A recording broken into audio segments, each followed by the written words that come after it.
ಯಥಾ ವಿಹಾಯ ಅನ್ಯಾನಿ ಸಂಯಾತಿ ನವಾನಿ ದೇಹಿ.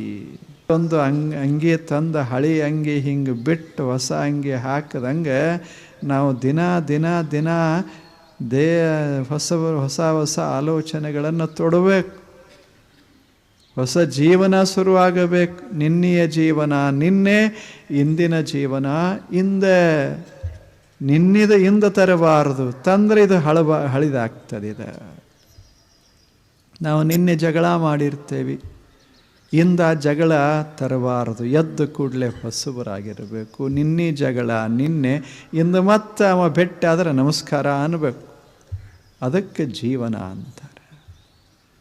ನಿನ್ನಿದೆಲ್ಲ ಇಂದ ಕಟ್ಕೊಂಡು ಬಂದಾನ. ನಿನ್ನೆ ಹಿಂಗಂದು ಹಂಗಂದು ಅಂತೆಲ್ಲ ಕಟ್ಕೊಂಡು ಬಂದಾನ. ಅವ ಅಂತಾನೆ ನಿನ್ನೆಪ್ಪ ಇಂದ್ಯಾಕೋ, ಇಂದು ನಾವು ಹೊಸಬರು, ಎಲ್ಲರೂ ಹೊಸಬರು. ಈ ರೀತಿ ಜೀವನ ಸಾಗಿಸಬೇಕು ಅಂದರೆ ಆರಾಮಿರ್ತದೆ. ಇದು ಧ್ಯಾನ. ಇದಂಗದ ಧ್ಯಾನ.